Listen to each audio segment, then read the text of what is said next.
एक पुराने गांव के कच्चे मकान में एक अंधी माँ मिट्टी के चूल्हे पर रोटी पका रही है।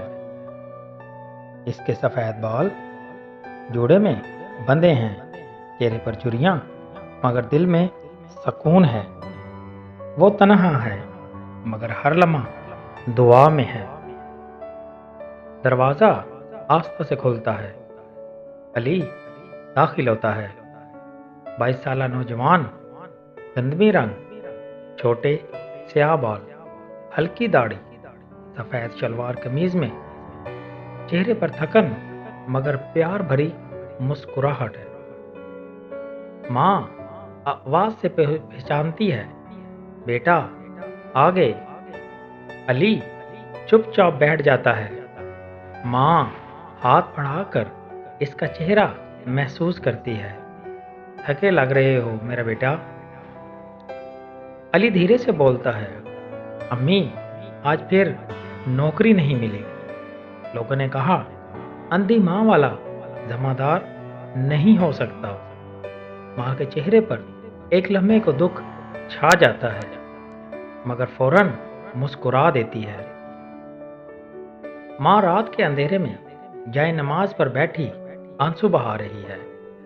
या अल्लाह, मेरे बेटे को इज्जत दे ताकि लोग मेरे अंधेपन को भूल जाएं।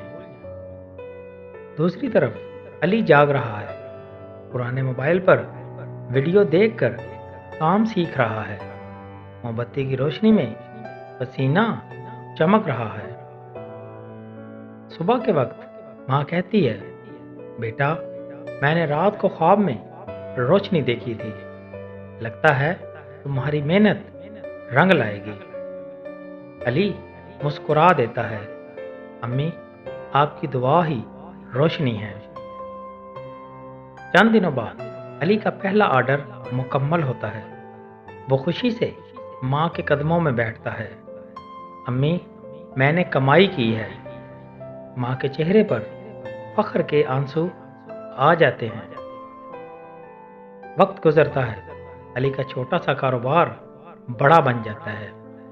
अब वो कुर्सी पर बैठा मेहनत कर रहा है और पस मंजर में कुरान की आयत लगी हुई है। माँ अब मजीद कमज़ोर हो गई है, मगर हर वक्त तस्बीह पढ़ती रहती है। इसके होंठों पर यही दुआ है, मेरे बेटे को अल्लाह पाक हमेशा इज्जत दे। एक दिन वही अफसर अली के दफ्तर आता है जिसने कभी इसे ठुकरा दिया था। अब वो आजिज़ी से कहता है, बेटा तुम्हारे पास कोई जगह है मेरे लिए? अली मुस्कुरा कर कहता है, जी, मगर पहले माँ की इज्जत सीखे, क्योंकि दुआ ही कामयाबी की बुनियाद है। और अफसर सर झुकाकर खड़ा हो जाता है। शाम को अली घर आता है। माँ आराम कर रही होती है। वो आहिस्ता से इसके पास बैठता है और कहता है, अम्मी आपकी दुआएं कबूल हो गईं।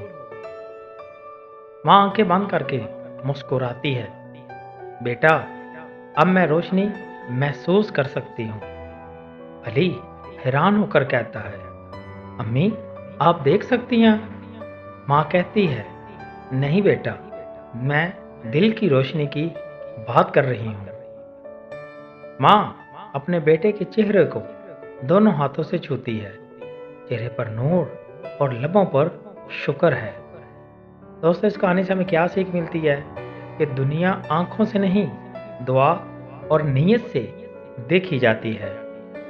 और दोस्तों, अगर आपको हमारी ये कहानी अच्छी लगी हो तो हमारे चैनल को लाजमी सब्सक्राइब कीजिएगा।